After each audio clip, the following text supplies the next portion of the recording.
Most of these European scouts, they do not even go to South Africa. Or they don't go to most of this North Africa. They come to this West African country because this is a place where they know that one, their plans can easily work because people are desperate to leave the country, and that is why you see the visa rejection rate in West Africa is very, very high. In other parts of Africa, like South Africans now, the league, they are paying well. If you see these guys, they are very comfortable economically. The country is good. The country is okay. So when you are living in a palace and then you have everything, you can't be easily tempted by another person's home. You cannot just go. You cannot just leave your home anyhow if you are not sure of where you are going to. Welcome back to EVO SPORTS. We are going to continue the scam in football as we discussed previously, and I think we didn't conclude that particular day. Today, Chima, you were telling me you have something to say in regards to the scam in football and in the academy concerning that of South Africa. So what do you have to say about it?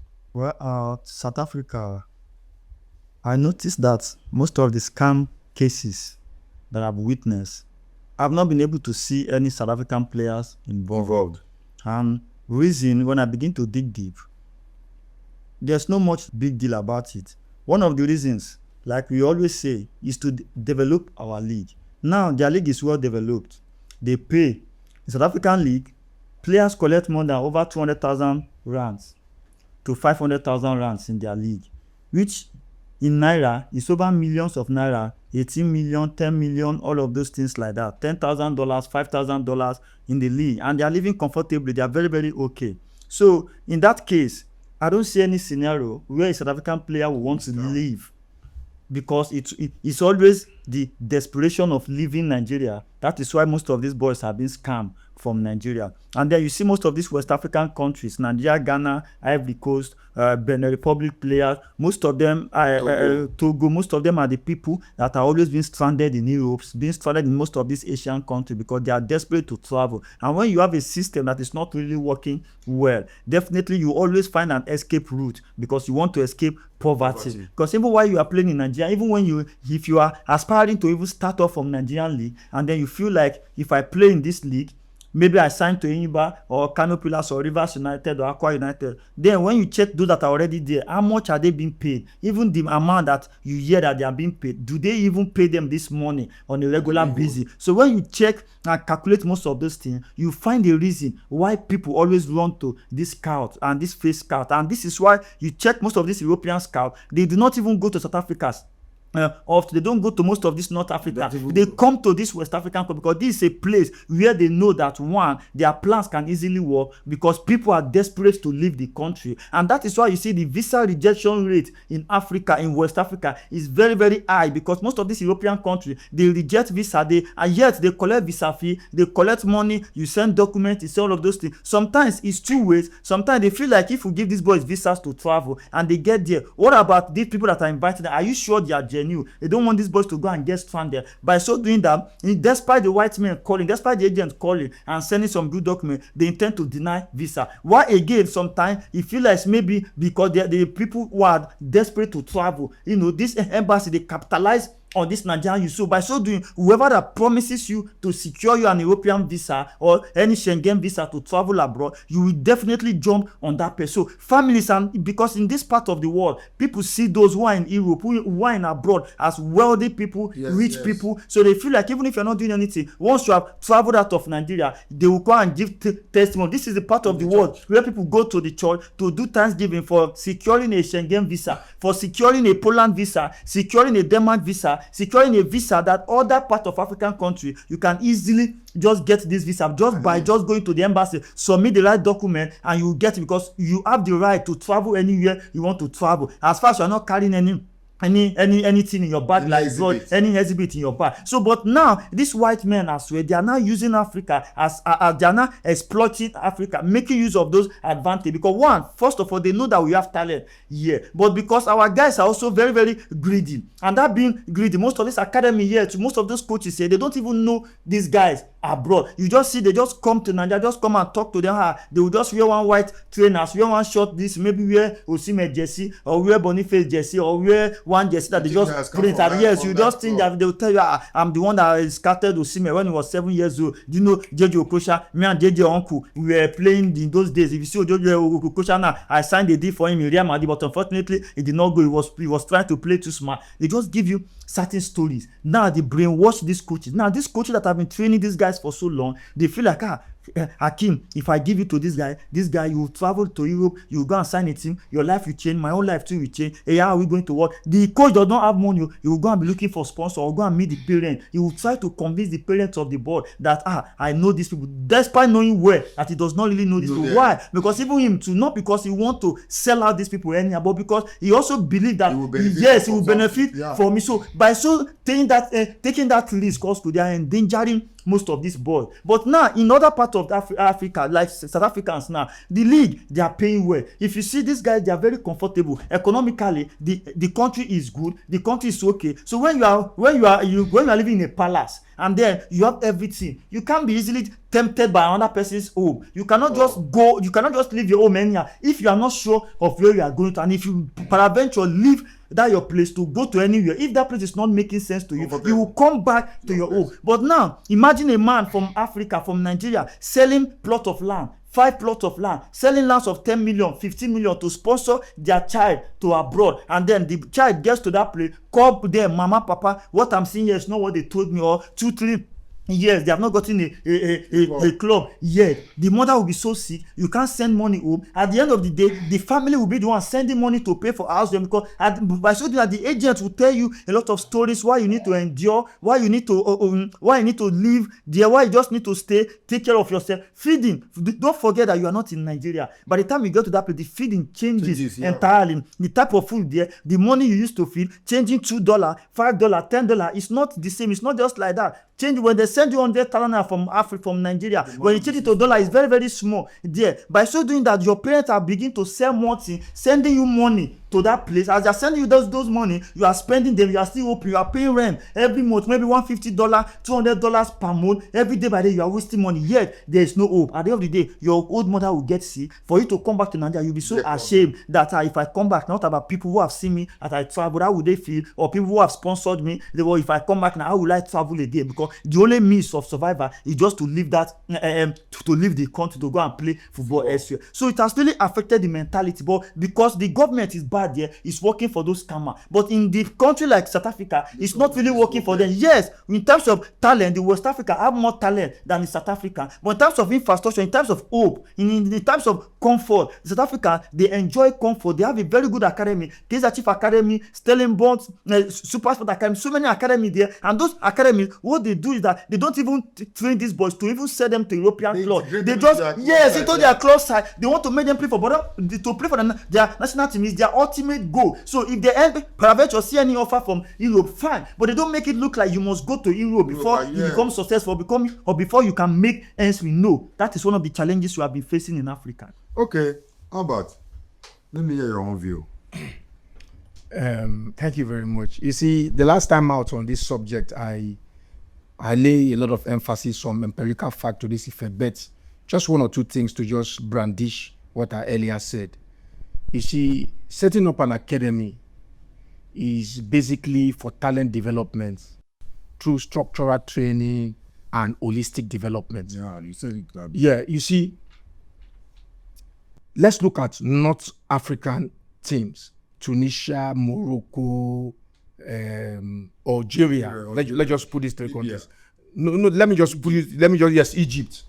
Now, if you look very, very well, in the developmental years of these players, through the academies, the age grade, the under 12, 15, as they grow, you see that those players, they take the very best of them, even till under 23, even to the CHAN teams. Yes, they flow from the academies. They develop to that level before they even seek for greener pastures abroad.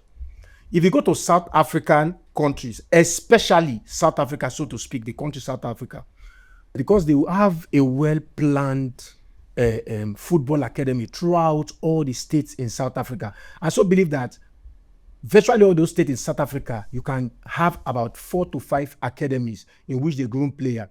And the reason why South African football is actually developing, because there is no too much emphasis traveling abroad. There are football clubs in the country. As soon as you develop through the ranks, you can be incorporated in other age cadre, maybe under 15, 17, 20, 23 before you can be invited. Then if you are so blistering in your footballing developmental years, you can be invited even before 20 to the Bafana team. But looking into Nigeria, and don't forget, Nigeria has the highest amount of immigrants, both in footballers, both for anything whatsoever.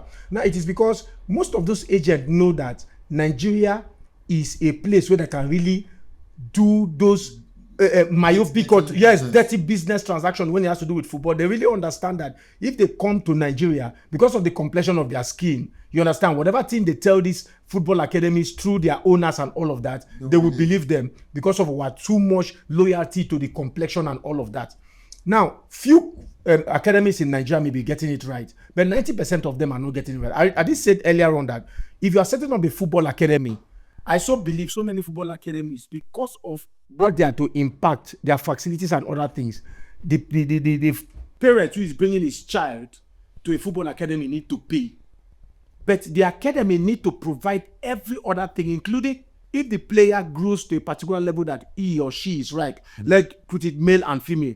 If he or she is right, the academy is supposed to provide the passport, the visa, because at the end of the day, they have a percentage they are going to accrue from that, the sales of that player. Yeah. But it's not evident here in Nigeria. When it's time for a player to travel, they ask the player to bring everything. And at the end of the day, when they are traveling, they ask them to sign an irrevocable contract. That's why I'm saying that any player that is playing in any academy here in Nigeria and they give you a contract to sign, get a lawyer.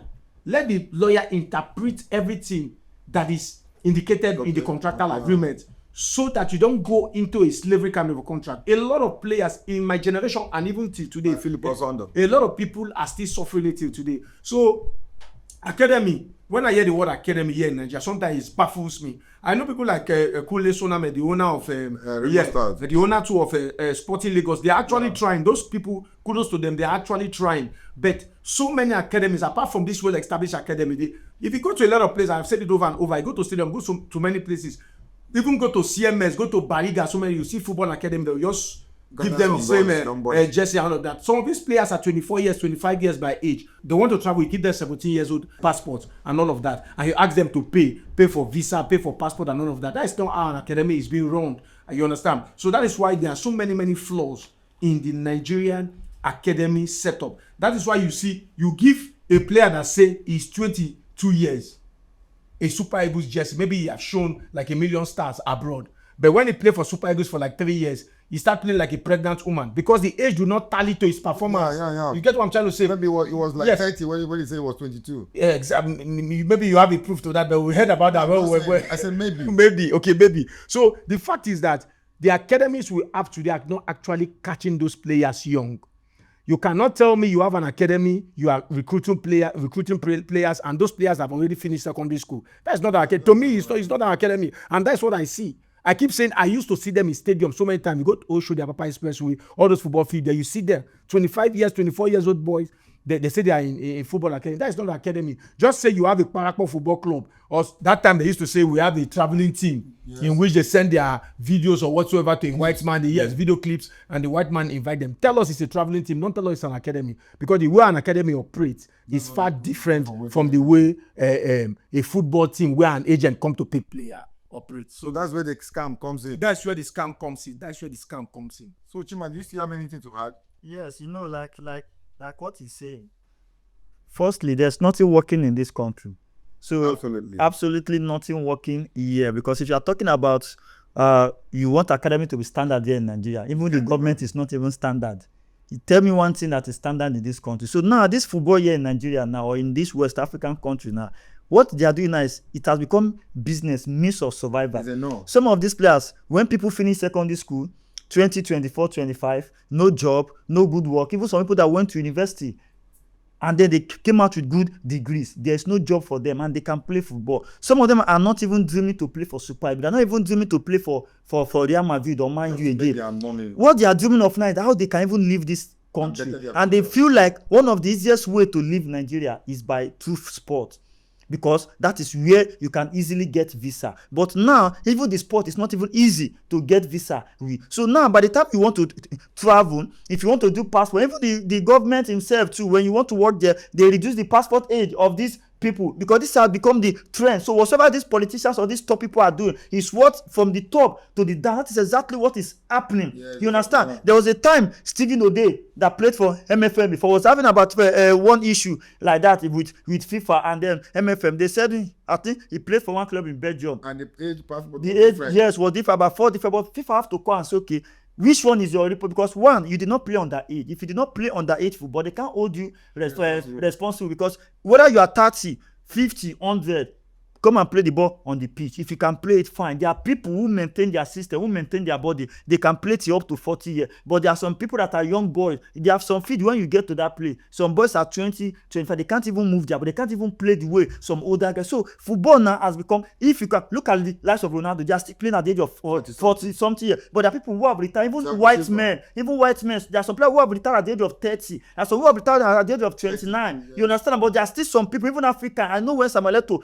play up to 30 something, even with his passport, they don't got. That's why they are Africa. Osimhen now too. Now let's say Osimhen is I think 27 now or so with his passport age. Even if you say Osimhen is older or so, the level Osimhen is still pushing. There are many white people that cannot play, that are of the same age with Osimhen, that cannot play the way Osimhen is playing. So, but the fact is that scam is happening because the economy is bad. First of all. Secondly, because the weight these white men are being respected in Nigeria is too much, and it's not supposed to be so. I've said it before that when we come, white men should not be given that kind of respect in our own land. Yeah, not because you not respect them, but you shouldn't be respecting them because as if they are God. They are not God. There are few white men that knows about this business as well. Anytime you want to deal with people because of who they are. I have some white men in our border. Even as I'm in Nigeria, I cannot do business with them except I go with them and I'm sitting down with them one-on-one, so that I know that when I give you money for something back home, I will monitor that thing I'm doing. And sometimes you apply for this visa from abroad. If you're not there, these people, without even having the mind of scam you, they will not have that mind to follow up that documentation. Yeah. But if I'm there, I will go and meet you in the office. I will disturb you. I will tell you, hey bro, look at what is going on, this and that. Anything you need, I will make call, send it to me,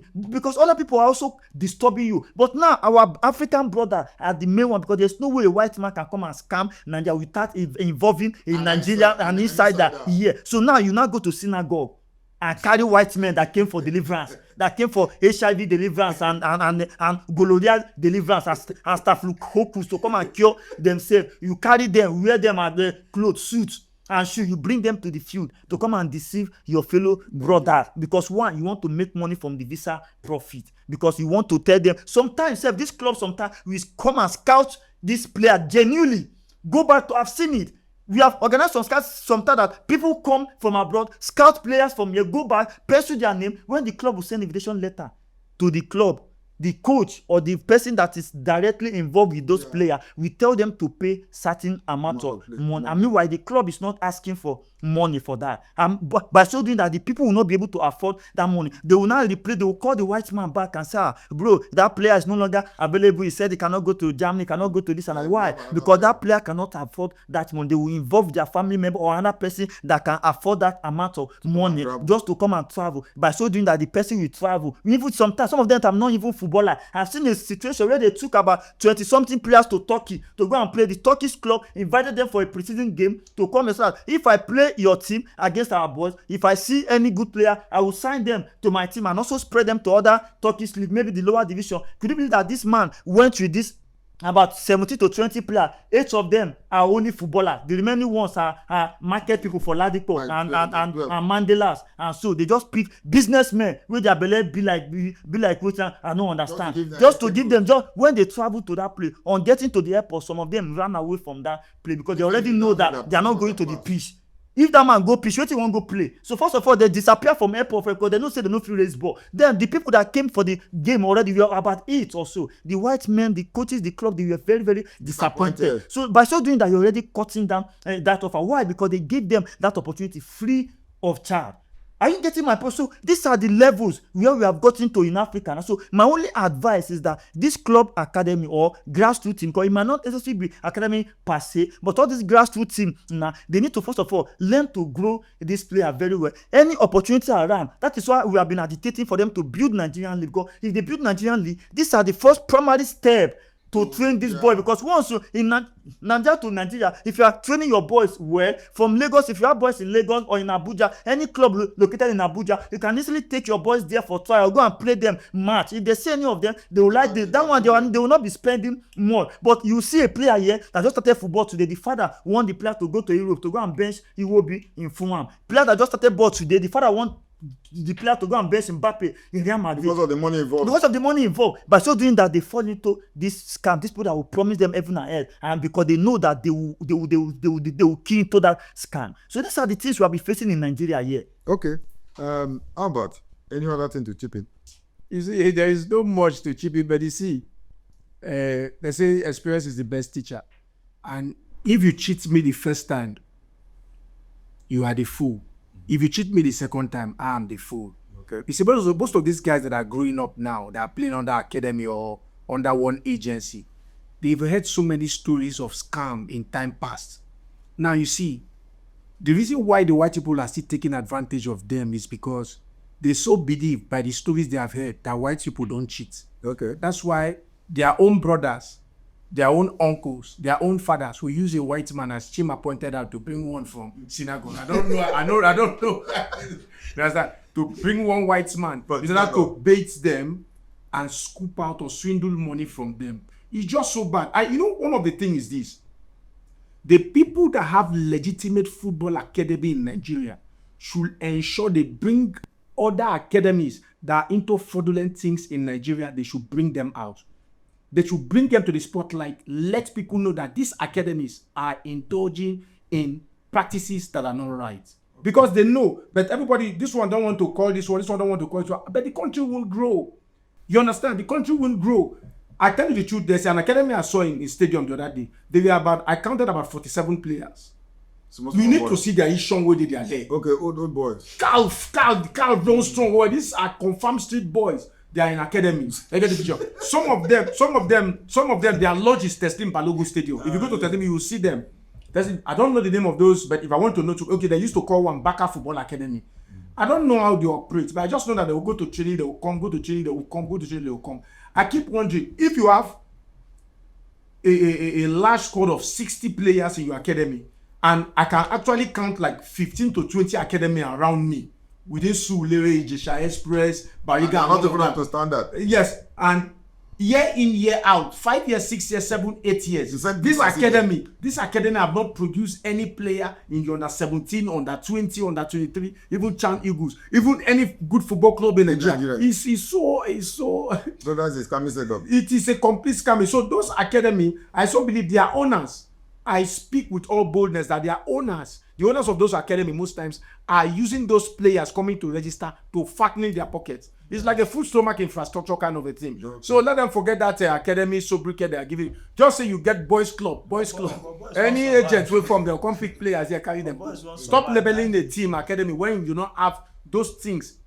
Actually, infrastructure facility that underscores what qualifies a football academy. Anyway, I must say that I'm urging the government to interfere in this football scam, the menace that our football academies is facing today.